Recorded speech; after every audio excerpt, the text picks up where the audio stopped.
Hey guys, how are we doing? Good morning, good afternoon, or good night. I'm ready to talk some shit today. I got my bloom. I love my bloom. I do. So, today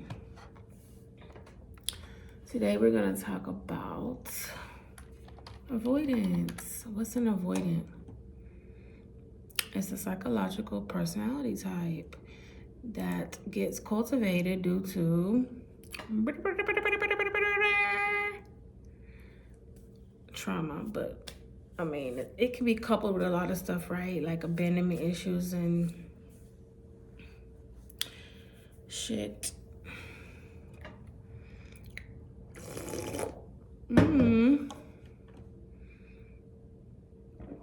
So good.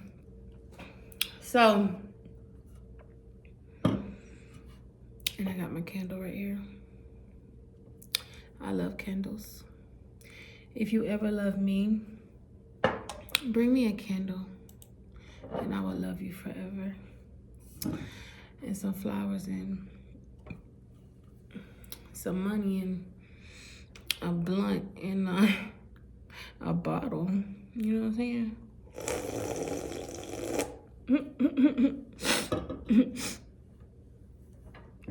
But all right, let's get into it.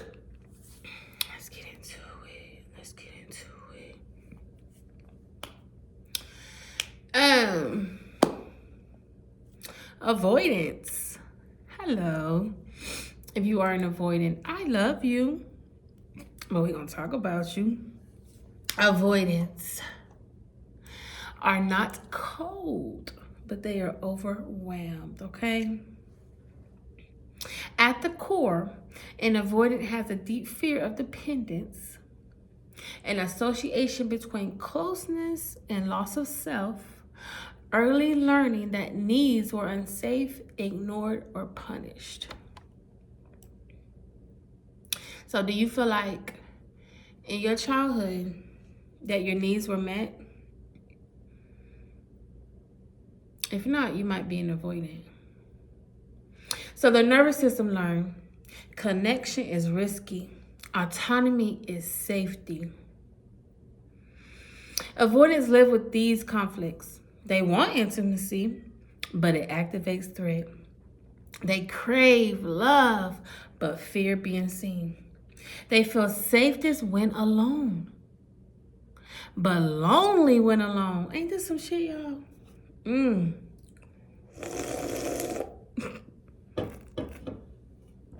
I need a straw for real.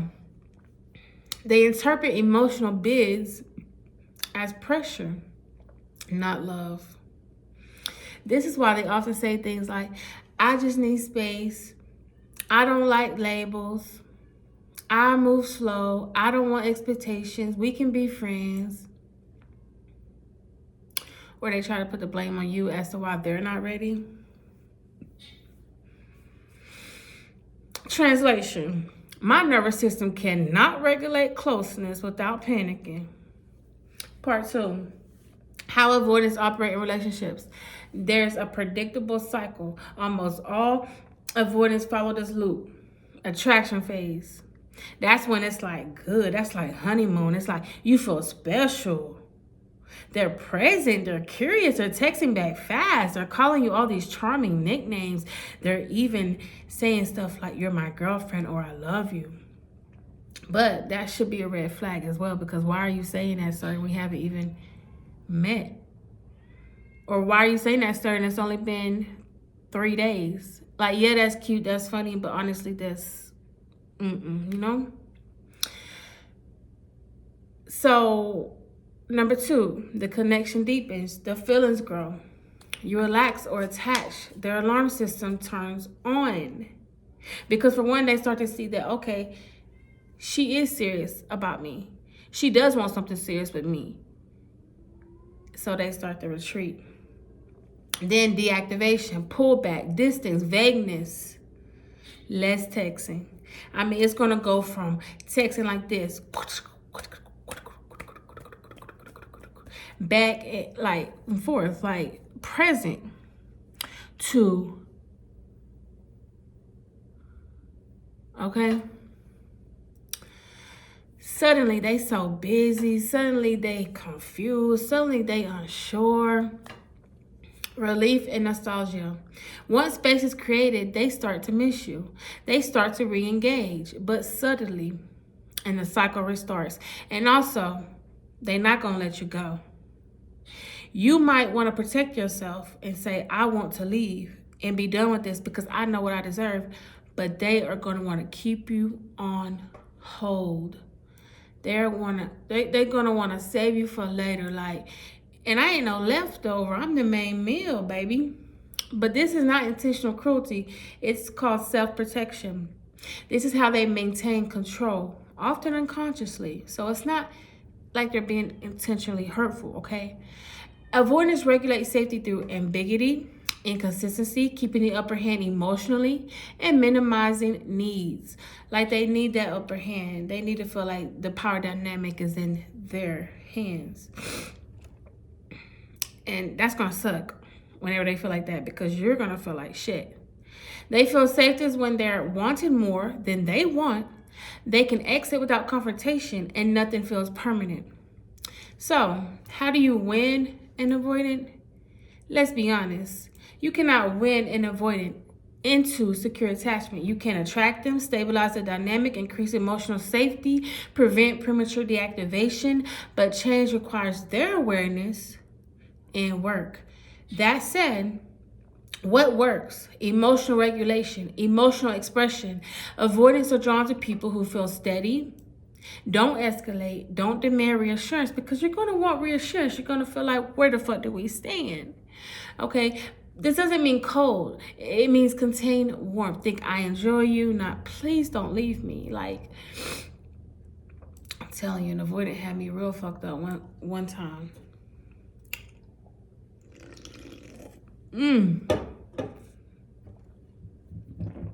So, according to the 48 laws of power, never reveal the full depth of your need.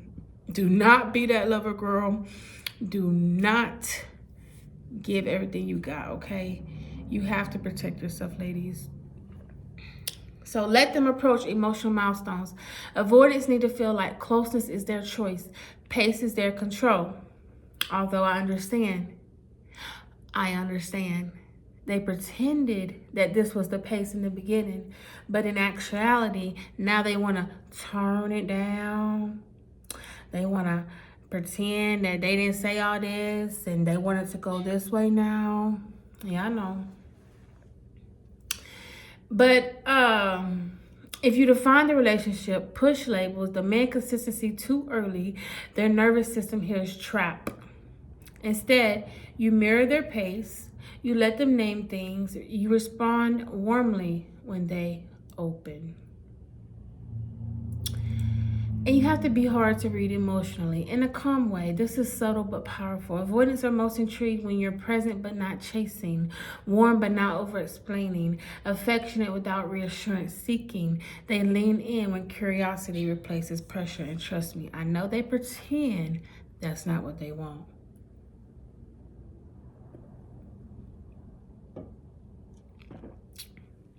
So as a woman, you might feel like, no, he's different. Like, he needs to see my emotional depth because he's been hurt and I need to show him I'm real and I need to show him that I would never do that to him.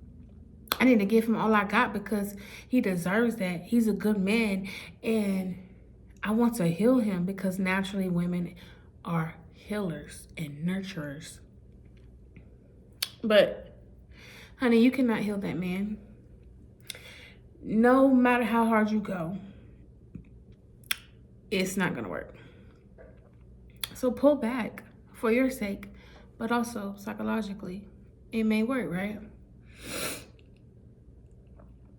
So no over texting, no emotional processing, no asking where is this going, no explaining your needs repeatedly, no making them responsible for your feelings.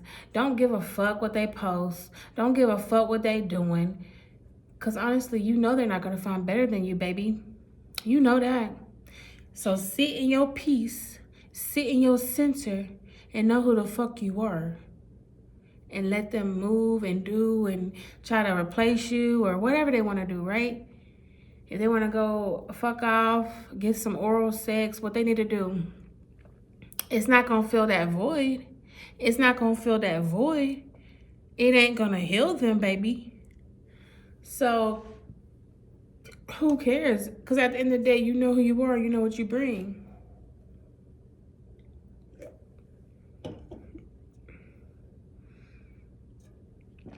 We are the prize.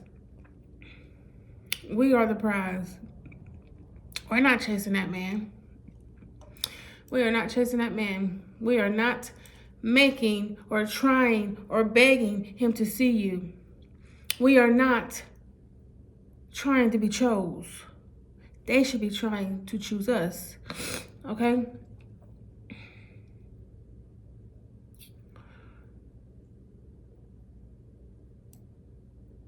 Because avoidants do not respond to emotional logic. They don't respect our heart. They don't respect the feminine emotions. They probably most likely think it's naive because they don't think like that. And they can't understand that. But ladies, we know that's what's wrong with the world, right? We know that's what's wrong with the world. All right. Let's see. So this is what I'm saying. This is how you do not lose yourself, okay, babies? You slowly adapt to their limitations and call it love. Signs you're losing yourself. You shrink your needs. You rationalize inconsistency. You become hyper aware of their moods. Honey, we're empaths too. We know when they're fucked up. We know when they're going crazy in the head. And what do we want to do? We want to latch on to that. We want to invest. We want to say, oh, baby, what's wrong? Oh, come here, come lay on my chest. Tell me about your day. What's wrong? Let me fix it. But what are they doing for you? Where are they meeting you emotionally? Nowhere, right? Because they can't. Don't do it. Don't do it. Don't shrink yourself. Don't dim your light, baby. So, but yeah, like you become hyper aware, like, because you're so observant already, sweetie. You're so loving. You're so what the world needs. Like you are that. You are love, baby.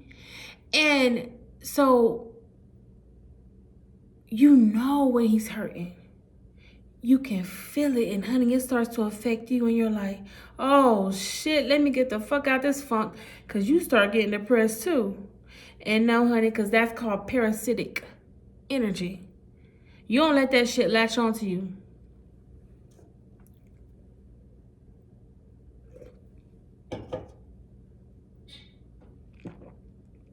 So when your self-worth starts depending on crumbs, you wait instead of live. Oh, honey, that's another thing. Baby, that man gonna go live his life. You're not gonna sit around and wait on that man, baby. And don't let him try to punish you for it. Like, what do you expect me to do?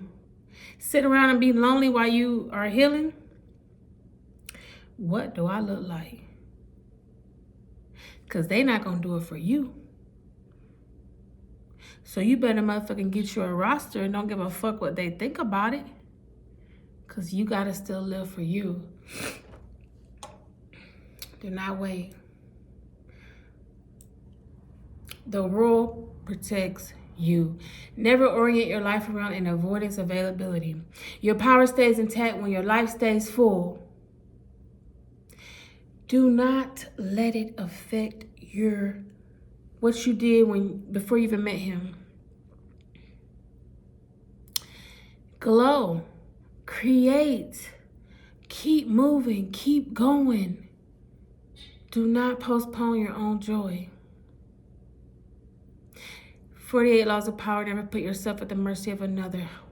Amen. Hallelujah. How to stay you in the dynamic. Keep your emotional output 30 to 40% lower. Not because you're fake, but because intensity flows avoidance. Restraint preserves attraction, and mystery keeps polarity alive. Stay warm, stay calm, but don't rush. Let consequences speak, not speeches. Avoidance respects self-containment, not ultimatums. Instead of I need more consistency, you become slightly less available. Invest elsewhere and stop overgiving. They feel the shift without being attacked. Know when strategy becomes self-betrayal. This is critical. If you find yourself thinking, if I just act right, if I just say this, if I'm patient enough, if I don't need anything, if I give him this, that's your cue. Attraction should not require self-erasure.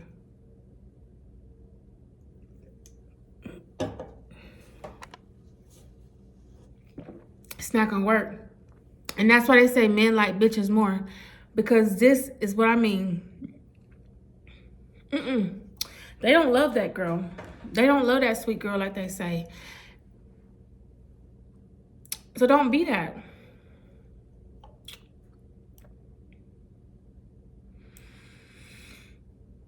Avoidance need awareness, a nervous system work, emotional accountability. You can attract them, you can hold power with them, but you cannot strategize someone into secure love. The real win is staying soft without becoming small, staying strategic without becoming cold, staying open without abandoning yourself. That's the mastery.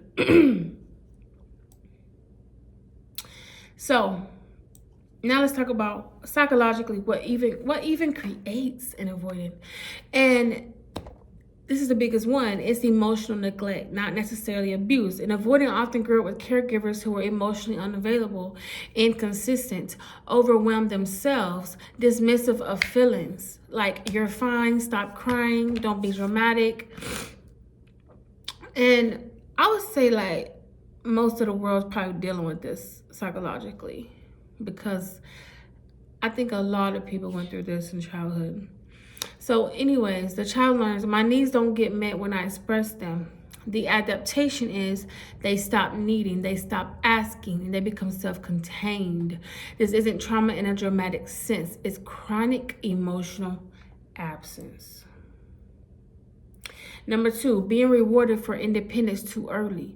Many avoidants were praised for being easy, called mature for their age, left to self-soothe too soon. They had to grow up too soon, baby. That is sad. They were never allowed to be a child, okay?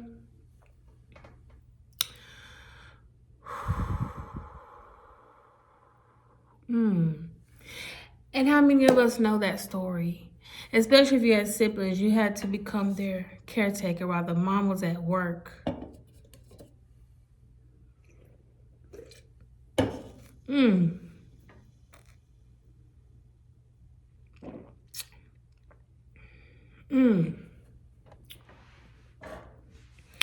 They learn I'm loved when I don't need much. So dependency becomes associated with shame, weakness, loss of approval. In adulthood, closeness is threat to identity. So then we have caregivers who were intrusive or engulfing. This surprises people. Some avoidants didn't lack attention, they had too much control. Overbearing parents, no emotional privacy, guilt for wanting space. So the child learns closeness is loss of autonomy. Later, romantic intimacy triggers suffocation, panic, and shutdown. And then we have inconsistent love. This creates deep confusion. When love is sometimes warm, sometimes withdrawn, unpredictable, the nervous system learns connection is unstable, rely on yourself. So they stay close enough to want love, but far enough to survive losing it. And then we have modeling.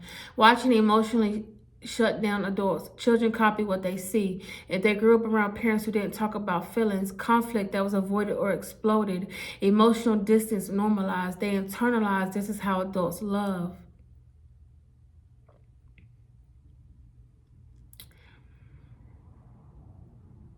When intimacy deepens, their attachment system activates. Old survival strategies turn on.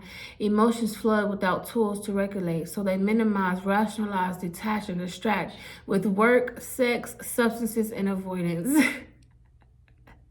I'm on that ass. Not because they don't feel, but because they feel too much, too fast, with no roadmap. So does past romantic hurt contribute? Yes, but it reinforces, it doesn't create. Adult heartbreak can harden existing avoidance, justify emotional walls, deepen mistrust, but it usually builds on childhood wiring, not replaces it. The core belief underneath all avoidant behavior, this is a sentence that runs everything. If I rely on someone, I will lose myself or get hurt, so I won't. Everything else is protection. So understanding why someone is avoidant does not mean you're meant to tolerate it. Compassion does not require self-abandonment. You can say, I see why you're like this, and still say this dynamic doesn't work for me. That's emotional maturity and power. Avoidants often show care about fixing, providing, doing, and showing up practically. That's insane. But they don't let themselves be emotionally known. So people can't care for what they don't have access to. And the result is he feels unseen, but he also keeps himself unseen. He overfunctions instead of asking. Avoidants are allergic to asking for help. So they anticipate needs, give without being asked, silently hope it will be reciprocated. But they never say, I need comfort. I feel lonely. Can you show it for me? God damn.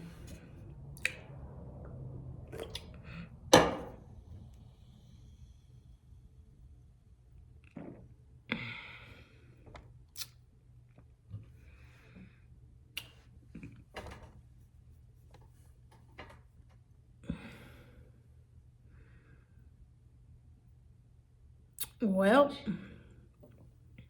then resentment builds. This is martyrdom, not mutuality.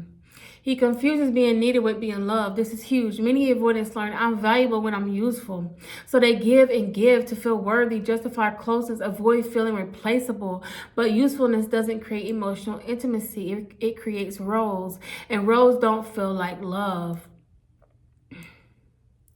Caring requires access. If he doesn't share feelings, minimizes his pain, deflects emotional attention, withdraws when someone gets close, people eventually stop trying to reach him emotionally. Not because they don't care, but because they've learned the door is locked.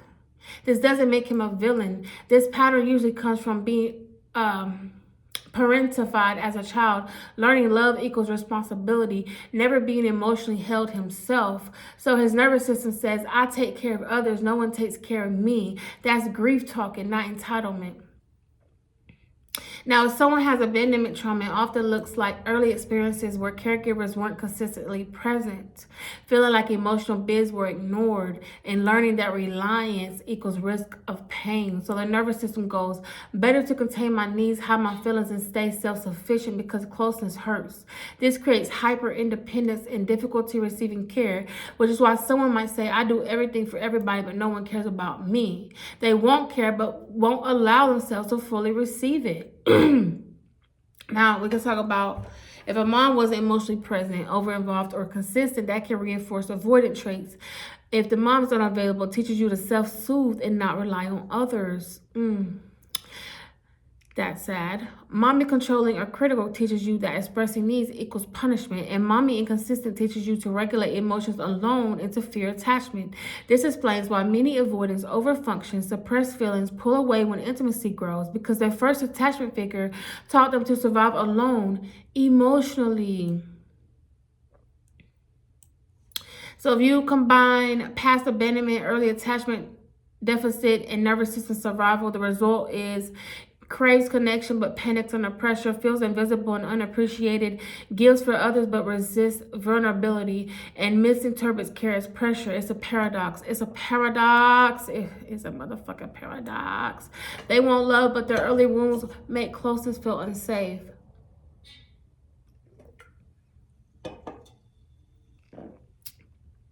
So they may seek care in unhealthy ways, testing you, pulling away, or subtle manipulation.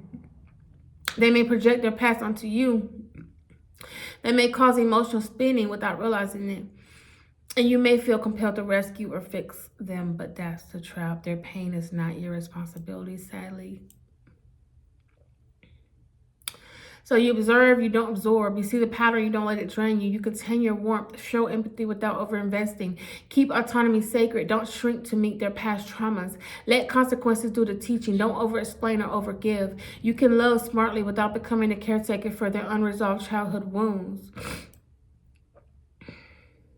So some tips is like reflective questions. Instead of saying you shouldn't feel that way or that's on you, you can say, what do you think you need most right now? How did that make you feel about yourself? Or what would change if you looked at it from a different perspective? What part of this is actually about how you see yourself? Why it works, because avoiders resist direct advice or emotional logic, but they respond when the mirror is held up. They can see their own behavior and feelings without feeling attacked. They might say, I do everything for everyone. You can respond with, do you think that's because people don't care or because you haven't let anyone in fully? I hear that. How do you think you could allow someone to care about you? I wonder if part of that comes from how you see yourself in relationships. You're not judging, you're nudging them to their own reflection. When they tell a sad story, that sounds rough, but what do you notice about your own role in that situation? Or how does that experience fit with what you usually expect from people? Avoidants often respond better to gentle logic framed as curiosity. If they say, I feel like no one ever appreciates me, do you think that's about them, or is it sometimes about how you show your own needs? Keep your tone calm, neutral, and slightly curious. Avoid getting drawn into their emotional surge. Respond warmly, but contain. And then sometimes the most powerful reflective tool is pausing. After a statement or story, you wait. You don't rush to reassure or fix. Avoidants often fill silence with their own reflection. 48 laws of power, always say less than necessary. By holding your emotional output, you force reflection without confrontation. Care activates fear. Avoidance often starts strong in the beginning because the connection is safe at low intensity. They feel admired and in control. Early attraction doesn't trigger vulnerability. Then suddenly things flip because they start to care more than they're comfortable with. Emotional closeness triggers fear. They perceive your needs, requests, or circumstances as pressure. Their coping strategy is withdrawal or deactivation. So yes, it often looks like you crossed the line, but really it's their fear of closeness hitting its threshold. And why they make it seem your fault. This is a defensive move. Psychologically, shifting blame protects their sense of autonomy, avoids admitting I'm scared of closeness and that's why I'm pulling away, keeps them in control while the internal panic spins. The bottom line is their words don't mean you're wrong. They mean their nervous system is overwhelmed. Avoidance carrying patterns that repeat unless they address early attachment wounds, abandonment fears, inability to tolerate vulnerability, deficits in emotional literacy. Without working on these, dating often goes like initial charm plus connection, deepening emotional intimacy, fear triggers, withdrawal, you feel blamed, rejected, pattern repeats with other partners. So even if they date other people, it usually doesn't change until they confront these internal dynamics. Avoidants often start realizing they need healing when they experience repeated relational failure, life events that trigger reflection, loss of someone important, breakup that hurts more than expected, experiencing their own emotional unmet needs clearly. Therapy or coaching, learning to identify their avoidance triggers, processing childhood attachment wounds, practicing vulnerability safely. So yeah, that would be like, you got to practice it. You got to walk through the fire. Like if there's a fire in front of your face and you don't want to walk through it, take baby steps in the fire.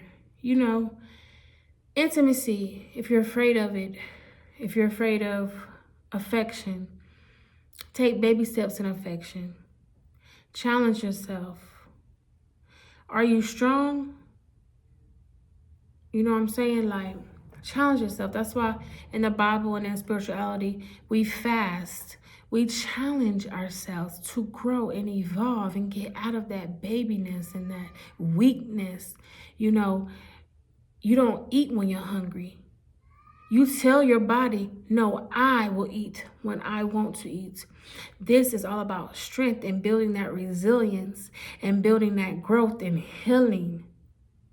And if you go to therapy, there's even different workshops and therapy catered around this. Like if you have anxiety, they will make you go out in the world and, you know, stand in the middle of the street and say something crazy or whatever. It's like exposure therapy. There it is. But, you know, similar. So if you're afraid of affection, you need to start practicing it, you know, and forcing yourself to do it, you know, in baby steps. So, realizing avoidance sabotages relationships, feeling ready to take calculated emotional risk, motivation, long-term connection, emotional regulation skills, mindfulness, journaling, self-reflection, recognizing withdrawal patterns, learning to tolerate closeness without panic. Avoidance often only heal when they personally feel the pain of avoidance outweighs the comfort of distance.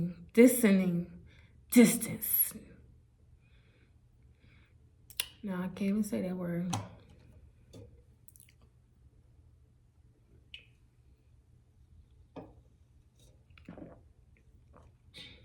Their withdrawal isn't a reflection of your worth. You don't have to fix them. You can observe, mirror, reflect, and maintain boundaries. Healing is internal. Your energy should protect your own stability. If someone is still triggered by closeness, engaging deeply can drag you into the loop, even if you're warm and calm. 48 laws of power. Protect your power. Don't sacrifice your emotional sovereignty to someone else's internal work. Isolation as a personality trait is often a defense. When someone says things like, I like to be quiet, and say to myself, it can absolutely be a cop-out, especially if they are an avoidant, because psychologically they are protecting themselves from emotional risk, which we just realized they don't need to do.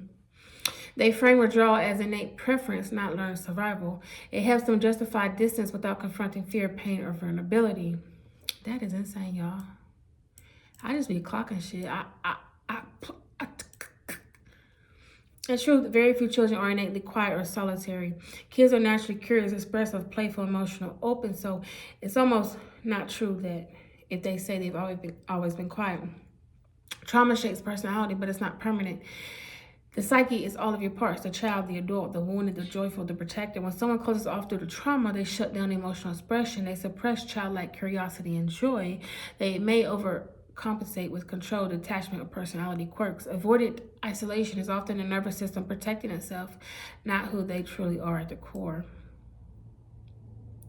You have to be like a child to get into the kingdom of heaven, Jesus says.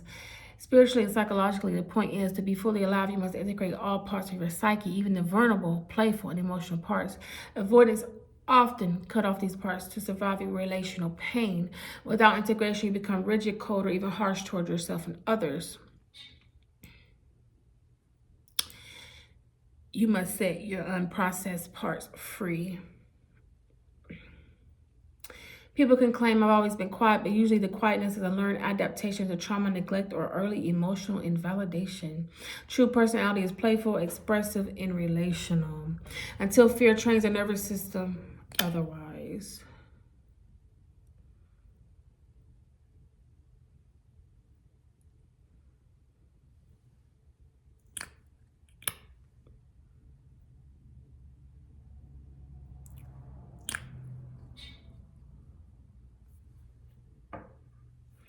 So healing requires the integration of all parts, including the wounded, fearful, playful, and childlike aspects. And this is why Jesus spoke in parables, because the ego cannot hear parables.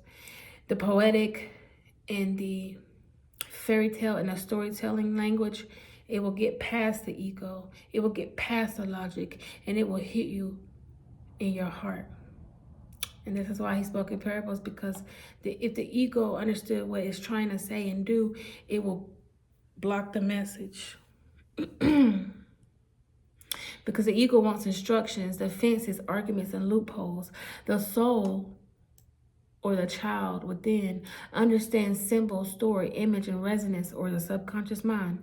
That's why Jesus spoke in parables, like I say, not to confuse people, but to bypass the ego and speak directly to the soul. And that is so beautiful, y'all. The ego asks, what does this mean about me? But the soul whispers, I hear you. So I want to read this parable to wrap all this up today.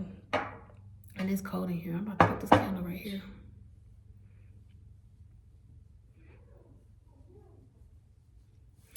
The parable of the house with many rooms. There was a man who lived in a beautiful house with many rooms. When he was young, the house was full of music, laughter, and open windows. Every room had a purpose, one for rest, one for play, one for grief, one for love. But one night a storm came. The wind broke the windows. The rain soaked the floors. The man was hurt, and he learned something that felt like wisdom. If I close the doors, the storm cannot reach me. So he closed the rooms one by one. At first it worked. The house was quiet. It was safe. It was predictable. Years passed. Visitors came and knocked, but the man only opened the front room, the cleanest one. He offered chairs, conversation, kindness, but he never invited anyone deeper.